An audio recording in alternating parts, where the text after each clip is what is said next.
Bueno, gracias por invitarme al curso de recuperación de cirugía cardiovascular. Me toca, como nefrólogo, repasar este tema que es muy importante, que es la insuficiencia renal aguda en el postoperatorio de cirugía cardiovascular.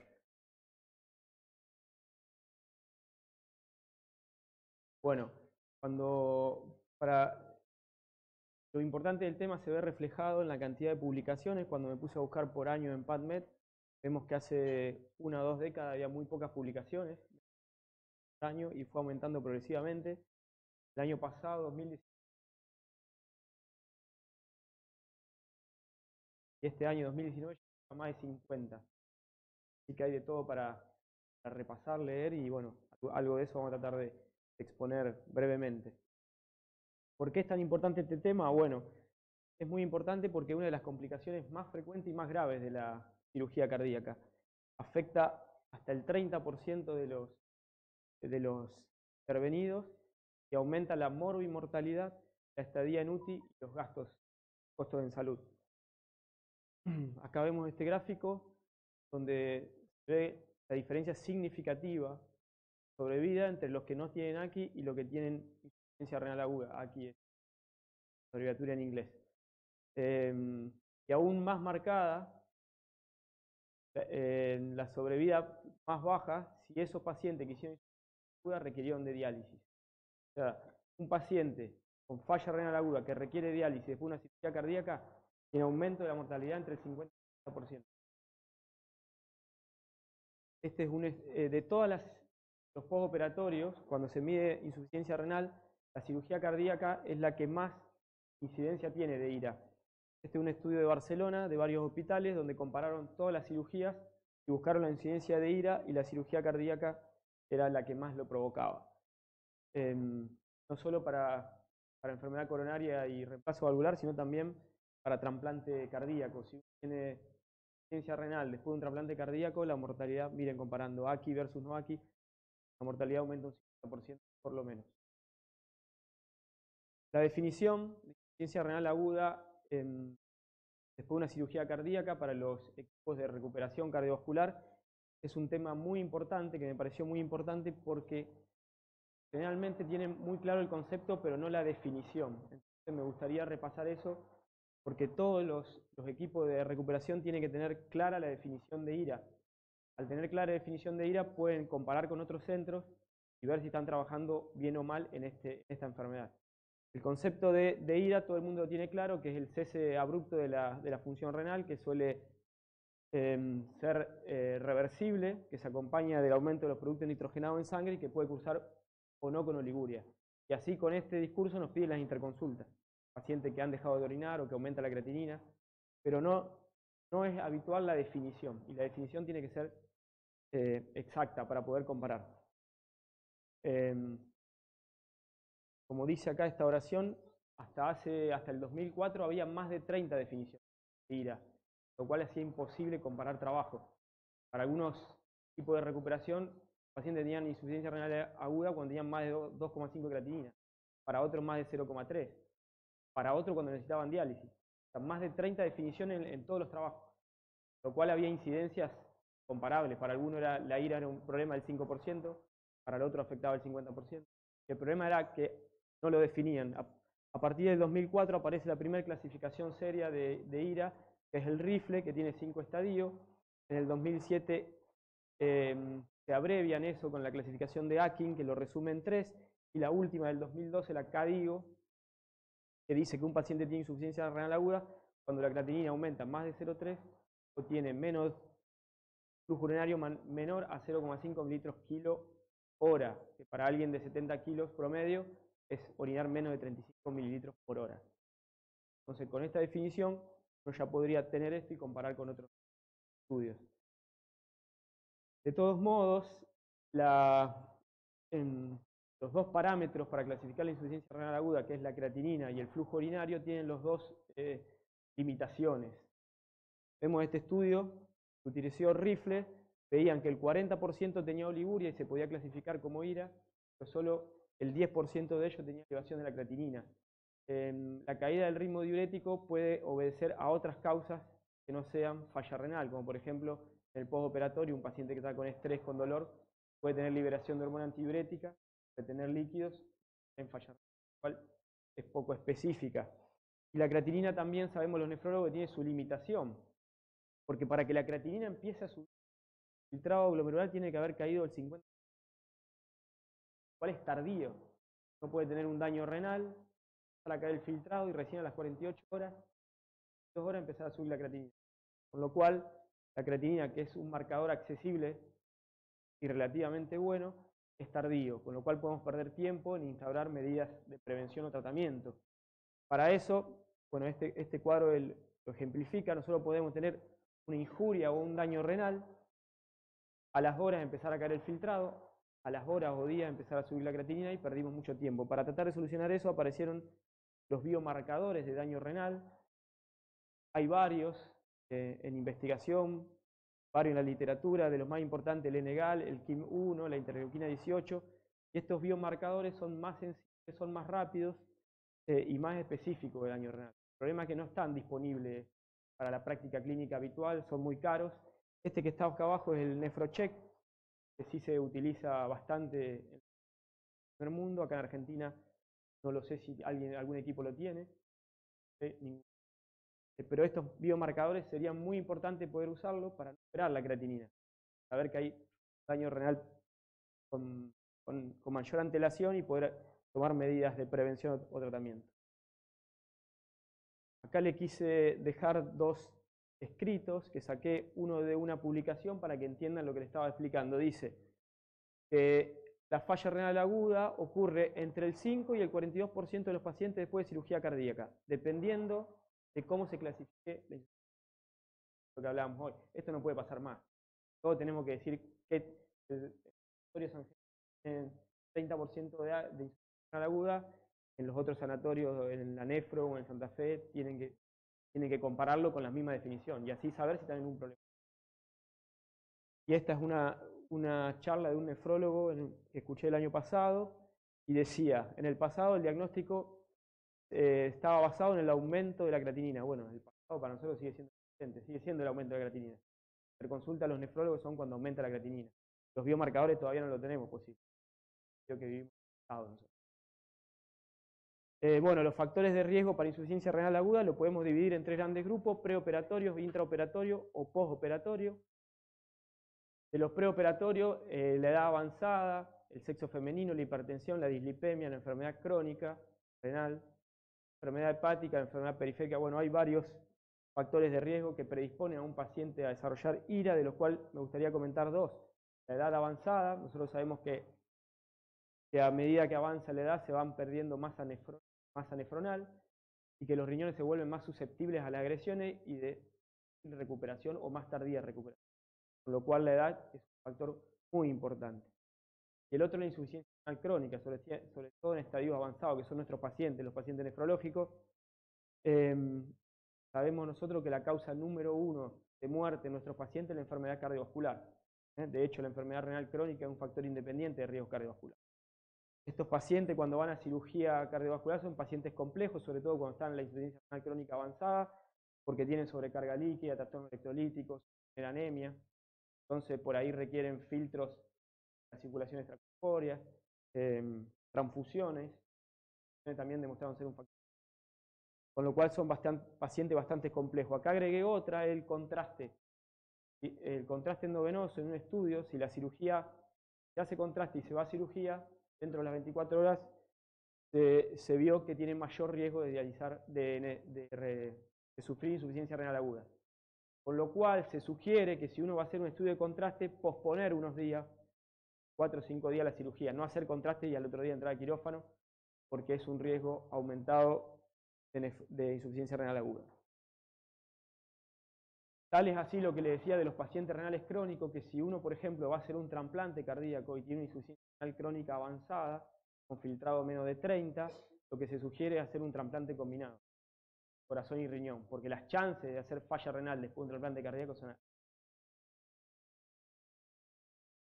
Otro factor de riesgo que no mostraba ese cuadro es la obesidad. Se demostró que los pacientes a mayor índice de masa corporal, mayor incidencia de su cual la obesidad es otro factor de riesgo. En cuanto a los factores de riesgo intraoperatorio, son varios, pero ahí marqué la circulación extracorpórea. La circulación extracorpórea, sabemos ustedes mejor que yo, que transforma el líquido, el flujo pulsátil en un flujo continuo, que perfunde los órganos y oxigena, pero que generalmente los perfunde a baja presión de perfusión, con lo cual es un daño para la isquemia renal. La circulación extracorpórea se asoció a distintos factores de riesgo para IRA, el ateroembolismo, cuando clampean la aorta y le ponen los catéter, la baja presión de perfusión, generalmente pasa bastante líquido y es un factor de riesgo. Se activa el sistema nervioso simpático y el sistema renina-angiotensina. La sangre en contacto con los rodillos y el catéter produce hemólisis, y la hemólisis libera hemoglobina, que sabemos los nefrólogos que daña el túbulo, puede precipitar con la proteína Steinhoff y taparlo, y además ese mismo contacto de la sangre con los rodillos y los catéter produce respuesta inflamatoria. La respuesta inflamatoria sistémica también es renal de los riñones, con lo cual hay un montón de mecanismos por lo cual la circulación extracorpórea está íntimamente relacionada con la insuficiencia renal aguda, con lo cual todos los factores intraoperatorios es uno de los más significativos. Este es un estudio de Suecia que evaluaba los efectos de la circulación extracorpórea en el riñón, y acá, como muestra en este gráfico, ya a los 30 minutos de bomba empieza a subir este biomarcador de daño renal, que tiene su pico después de la circulación extracorpórea. Pero a los 30 minutos ya marcador de daño renal. A los 30 minutos ya hay daño renal relacionado con la circulación extracorpórea. Lo mismo este gráfico, que a los 30 minutos de circulación extracorpórea el paciente tiene menor oxigenación a nivel renal, y eso es otro factor de riesgo para hipoxia y NTA. Este es un trabajo que muestra que los pacientes con circulación extracorpórea están inflamados, tienen más citoquina, más neutrófilo, más plasmocitos en el esófago, todo eso infiltra el riñón, y para demostrarlo medían la interleuquina 6 y la interleuquina 10, que está aumentada tanto en sangre como orina. O sea, los pacientes que están en cirugía cardíaca están inflamados. Dentro de los factores de riesgo postoperatorios, casi todos son factores de riesgo de isquemia renal, sobre todo el bajo gasto cardíaco, pero también el uso de inotrópicos a altas dosis, la hipovolemia, también la congestión venosa. En cuanto a isquemia renal, solamente recordar brevemente y por arriba que el glomérulo necesita una presión hidrostática de 60 milímetros de mercurio.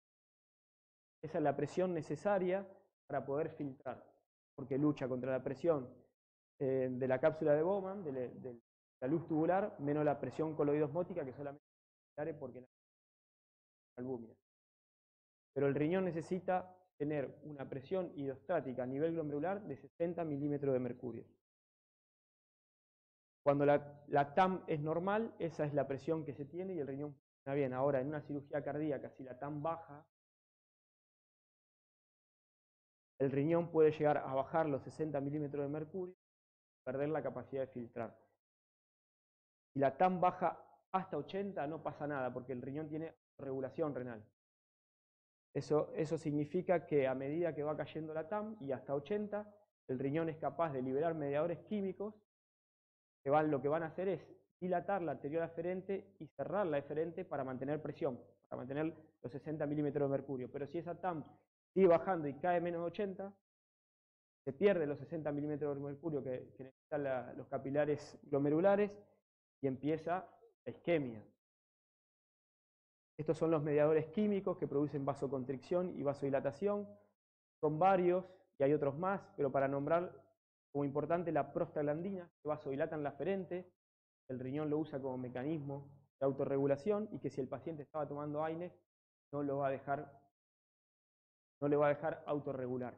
Lo mismo la angiotensina 2, que se usa para cerrar la arteriola eferente y subir la presión glomerular. Si el paciente está tomando IECA o ARA2, también va a inhibir mecanismo de autorregulación, por lo cual esas dos drogas tienen que estar suspendidas antes de la cirugía, 24 o 48 horas antes. No van a impedir que ante un descenso de la TAM el riñón pueda autorregular. También decir que los diabéticos, los hipertensos y los ancianos tienen fallido el mecanismo de autorregulación, con lo cual con menos TAM no va a haber autorregulación y va a caer la presión hidrostática glomerular y va a caer la filtración. Si esta caída de la TAM hace que el riñón no filtre y se mantiene, los túbulos, sobre todo comienza a nivel proximal, van a empezar a sufrir, que es el estadio prerrenal, que es reversible, que todos lo conocen, que si en esa parte intervenimos y levantamos la presión de perfusión, el riñón se puede recuperar, pero si esa agresión isquémica se mantiene por 24 o 48 horas, empieza a consumirse el ATP de los túbulos, empieza a perderse la microvillosidad desde el túbulo proximal, y las células tubulares se desprenden de las compañeras y de la membrana basal y empiezan a volcarse a la luz tubular, lo cual es una necrosis tubular aguda que se vuelca, que se une a la proteína de Tamm-Horfeld, tapa los túbulos. Esta tapa ya es irreversible y el riñón requiere para recuperarse entre 1 y 2 semanas por lo menos. Si recuperamos la presión de perfusión, esto se incrementa. Una vez que recuperamos la perfusión, viene el otro daño, es el daño por reperfusión. Bueno, este es un esquema de lo que estábamos hablando. A nivel de, bueno, este es lo que le quería mostrar, el estrés oxidativo. ¿Qué hace cuando llega la sangre y el órgano se reperfunde? Es el daño a partir de las especies reactivas del oxígeno, y también llegan con la sangre que está reperfundiendo la inflamación. O sea, el riñón, más inflamación todavía. Tenemos la inflamación que da la bomba, la inflamación que da la reperfusión, riñones con insuficiencia renal aguda después de una cirugía cardíaca que falla, están químicos, pero también inflamados.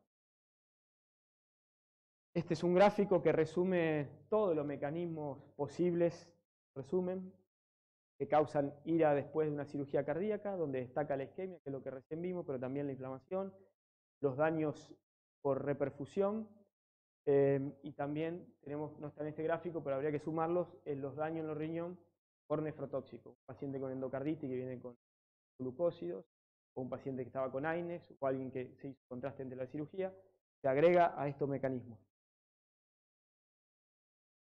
Bueno, ¿qué tenemos para prevenir la ira post cirugía cardíaca? Lo primero que tenemos que hacer es identificar los pacientes de riesgo, que los vimos en los factores de riesgo perioperatorios. Lo que tenemos ustedes y los nefrólogos son algunos scores que se están haciendo para saber qué paciente que va a cirugía tiene mayor riesgo de diálisis. Hay varios scores, los dos más importantes, los más validados son el META y el Cleveland Clinic. Yo lo tengo en el cálculo y en el celular. Entonces, cuando nos piden a los nefrólogos la valoración prequirúrgica, vemos al paciente, le hacemos los scores y vemos qué riesgo de diálisis, para poder estar atento, para tomar las pocas medidas de prevención que hay para evitar la ira.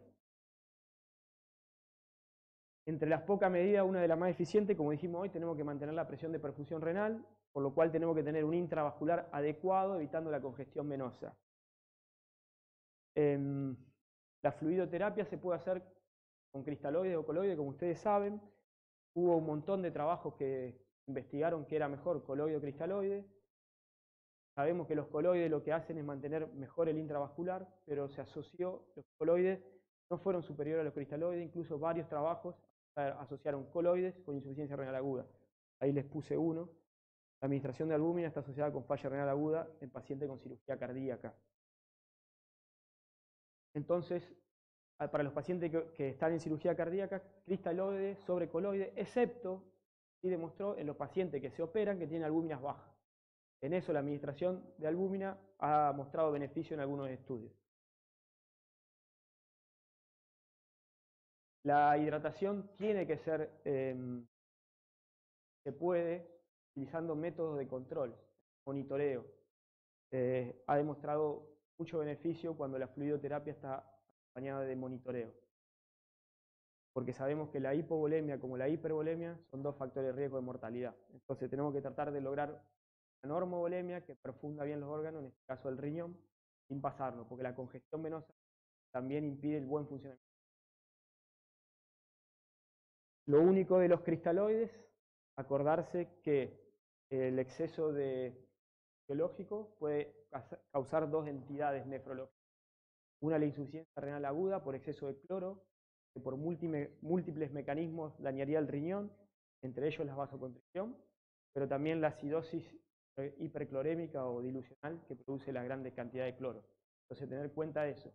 Siempre cristaloide, pero atento a esas dos entidades, la ira y la acidosis. Otra cosa importante que podemos hacer para la prevención de la ira es lo que decíamos recién, suspender drogas nefrotóxicas como los AINES o los aminoglucósidos y no dar las drogas que van a impedir la autorregulación, como los IECA o ARA2. La anemia es un factor de riesgo para ira, pero la transfusión también. Hay varios trabajos que demuestran que más de 2 unidades de transfusión de glóbulos rojos predispone, es un factor de riesgo independiente para insuficiencia renal aguda post cirugía cardíaca. Entonces, suspender drogas, evitar transfusiones si se puede. Como estos pacientes generalmente son cirugías electivas, han podido probarse un montón de medicamentos para intentar prevenir insuficiencia renal aguda. Se realizaron un montón de ensayos clínicos, hay mucho publicado, yo les traje algunos para ver. Lamentablemente todo esto ha beneficios significativos para los pacientes, pero se han probado dopamina, fenoldopam, nifedipina, N-acetilcisteína, estatina, bicarbonato, paracetamol, medetomidina, propofol y dexametasona, entre otros. Antiguamente estaba la dopamina como protector renal o para mejorar la perfusión renal, porque sabemos que a dosis baja, actuando en los receptores D1, produce vasodilatación renal. Sin embargo, ya hace tiempo sabemos que esta medida no ha mostrado beneficio. Este estudio lo confirma, dopamina versus placebo, el uso de dopamina no bajaba la incidencia. Y furosemida, que también en una época se usaba, no solo que no sirve, sino que daña al riñón. La furosemida no está indicada y se tiene que suspender. Y si el paciente no está orinando, ver qué pasa, no hacer furosemida porque sí. En este mismo trabajo lo compararon dopamina, furosemida versus placebo, dopamina no mostró beneficio, pero furosemida mostró que aumentaba significativamente el daño y la incidencia de insuficiencia renal aguda. El fenoldopam es una droga que también actúa sobre los receptores D1 de la dopamina, es vasodilatador renal, y hubo varios trabajos que los proponían como un protector de la ira post cirugía cardíaca. De todos modos, los ensayos no fueron contundentes y no está aprobada para prevención de ira post cirugía cardíaca. Tiene como un efecto adverso que provoca mucha hipotensión y eso jugaría en contra. Este es el fenoldopam. El bicarbonato de sodio lo que haría es disminuir el consumo de oxígeno de los. Se probó, como también se probó en la nefropatía por contraste, y poco mostró beneficio. Hay un montón de estudios. Parece que el paracetamol disminuiría endovenoso, probaron en este ensayo clínico la inflamación del riñón, recuerde que dijimos que estaba inflamado, no mostró beneficio. La dexmedetomidina, que me cuesta nombrarla, terapia bastante, aumenta la proteína ósea morfogenética 7 que tiene factores antiinflamatorios, entonces fue probada igual que el propofol, el mismo mecanismo que el propofol. Aumentaría esta proteína que tiene efectos antiinflamatorios. Se probó en pacientes de riesgo, cirugía cardíaca, para ver si prevenía insuficiencia renal aguda, tampoco mostró beneficio. Un montón de estudios. Yo les muestro uno, está lleno de estudios. Con intenciones de desinflamar también el riñón, se probó esteroides, tampoco mostró beneficio. Y otras más. Hubo un trabajo que había entusiasmado, que era el uso de estatina para prevenir la insuficiencia aguda. Es controversial, la estatina no hay que suspenderla, no hay indicación de suspenderla para prevenir la insuficiencia renal aguda. Se tiene que seguir dando, pero no fue contundente para prevenir insuficiencia renal aguda. La N-acetilcisteína, que se da en la nefropatía por contraste, tampoco mostró beneficio. La nifedipina, que creían que vasodilataba y mejoraba la perfusión renal, tampoco mostró beneficio. O sea, se probó de todo, hacer pacientes en cirugía electiva, intentando disminuir la ira, que es un gran problema, y nada lo logró. La isquemia remota precondicionada, ¿saben lo que es? Bueno, es generar isquemia lejos del riñón, en este caso se usa. Porque esta isquemia generaría moléculas que prepararían al túbulo para ser más resistente al estrés oxidativo y más tolerante a la inflamación. La isquemia remota lo que hacen es, en la anestesia, ponen un manguito de PA, lo insuflan y lo dejan por varios minutos para provocar isquemia del brazo. Esa isquemia provocaría la liberación sistémica, primero local, pero que después sea sistémica y llega al riñón, de sustancias que harían más tolerable al riñón o a otros órganos, no solamente se probó en riñón. Este es un estudio de New England, hay también un montón de estudios y hay mucha gente investigando esto porque ya que trae beneficio. Actualmente no está como recomendación, pero hay muchas investigaciones. Es la isquemia remota precondicionada. Pueden leerlo porque es bastante interesante. Bueno, esta es la gráfica, lo que decía. Dijimos hoy que la circulación extracorpórea es claramente un factor de riesgo para ir a cirugía cardíaca. Entonces un pensamiento es, bueno, cuando se pueda no usar circulación extracorpórea. Y me puse a buscar estudios y la verdad que no. Pacientes que no usan circulación extracorpórea tienen la misma parecida incidencia de ira que los que están con bomba. Probablemente sea porque tienen un poco más de hipotensión los pacientes con bomba y usan más inotrópicos. No hubo diferencia, con lo cual la Sociedad de Nefrología, la CADIGO sobre todo, no recomienda no usar bomba para prevenir ira. Es una decisión del equipo, no para prevenir. Este es un estudio nuevo, uno más. Miren, decimos que la incidencia global, según los metaanálisis de la ira post-cirugía, están alrededor del 30%. Estos no usaron bomba, tuvieron 37,1%. Lo cual, no usar bomba no reduce. No es la bomba la única culpable.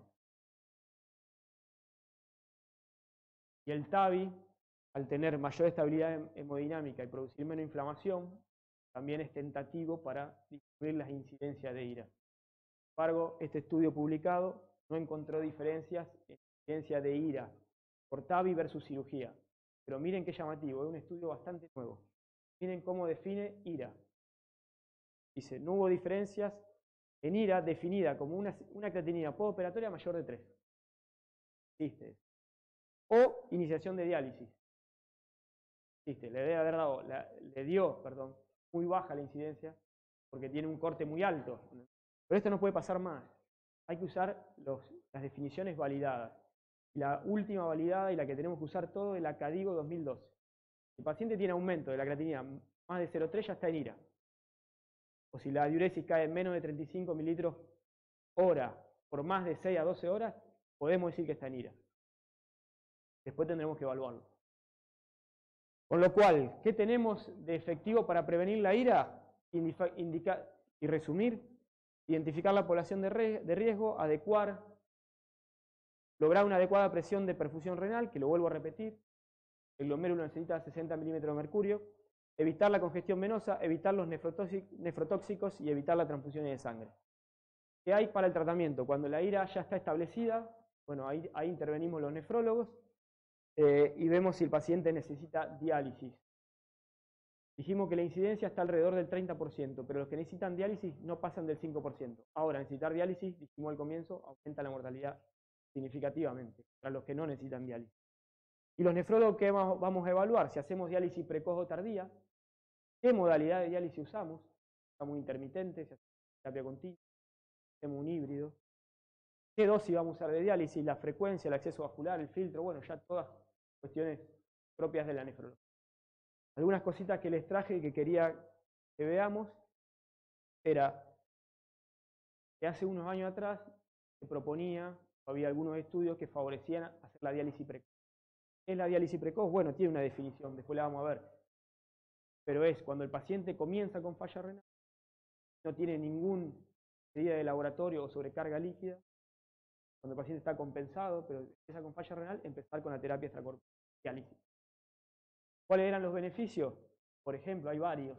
Puse lo más importante. Mejor control de líquido, mejor balance, mejor control electrolítico, mejoramos el estado ácido-base y de paso removemos toxinas.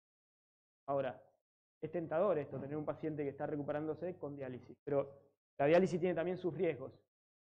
Los riesgos asociados a acceso vascular, puede ser una infección del catéter, tórax.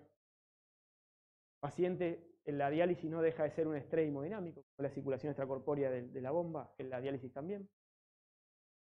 Necesitamos anticoagulación, el paciente está recién operado, con lo cual los riesgos de sangrados, y además también produce inflamación por el contacto con la bomba, con el filo.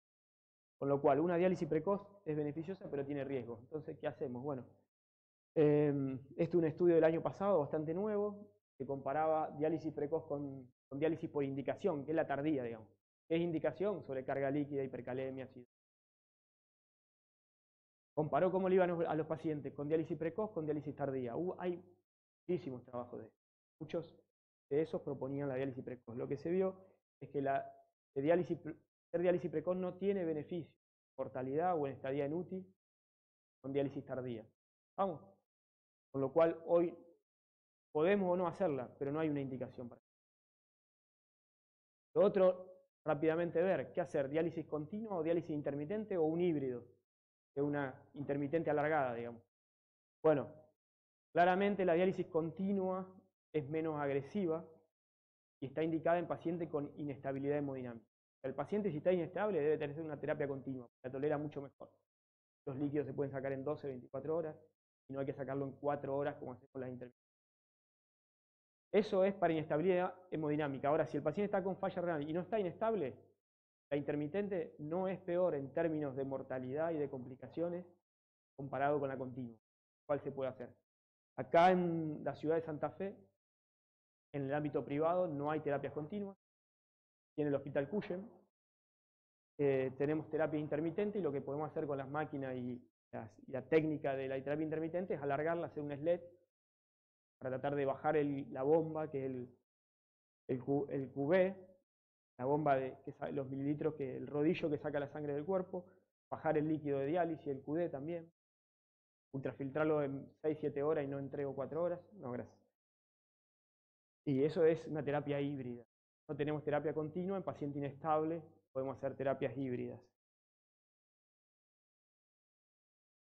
Si el paciente tiene hipercalemia o sobrecarga líquida, la terapia intermitente cumple con esa función también como la continua. Sería ideal tener continua para los pacientes estables, pero hay una cuestión económica también. Muchísimo más cara, necesita personal que esté todo el día al lado del paciente. Posible actualmente en el ámbito privado por el momento.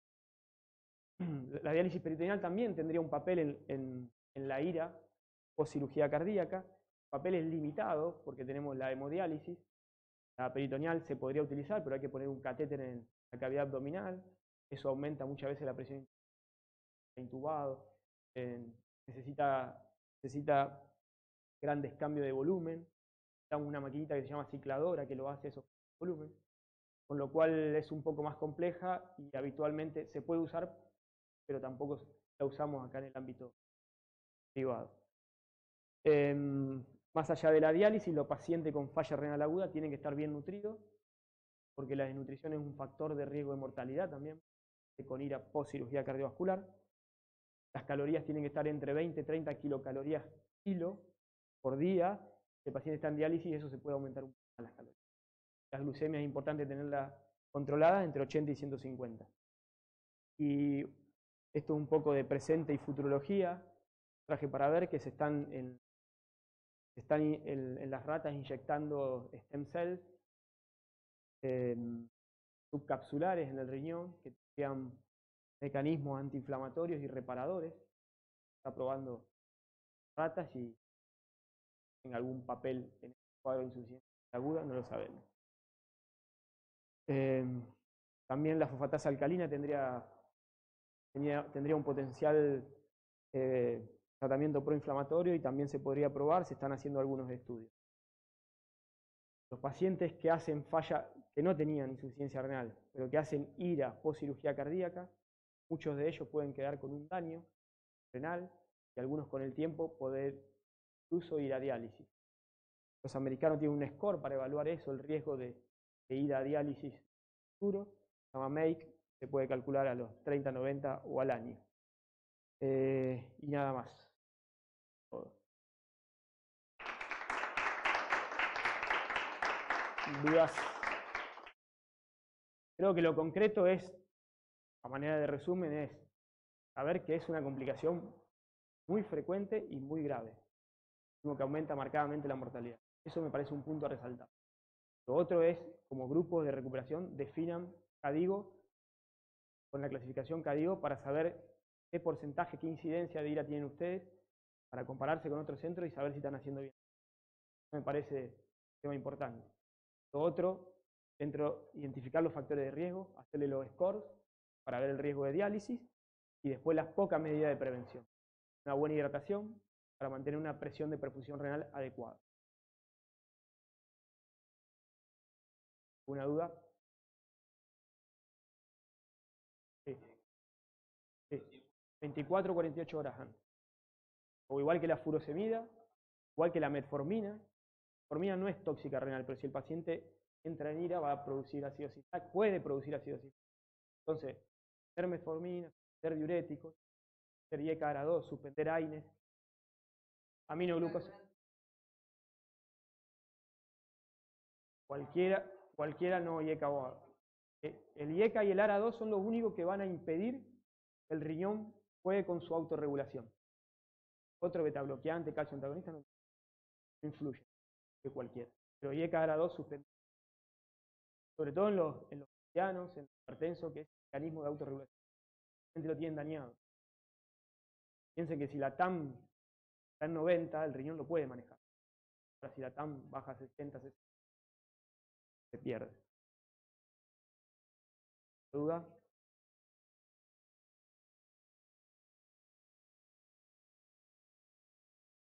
Score, el que yo utilizo, lo tengo en el celular, que es incluso cuando se lo comparan, el de mejor resultado es el de Cleveland. Bueno, ahí en el celular es fácil, son creo que más 10 o 11 parámetros que hay que cargar. Te da el riesgo de diálisis, no el riesgo de ira. Te da el riesgo de diálisis. Acuérdense que es bajo. El riesgo de diálisis post cirugía es del 5%, pero la mortalidad se dispara. Cirugía cardíaca, más ira con necesidad de diálisis, mortalidad 50-80%.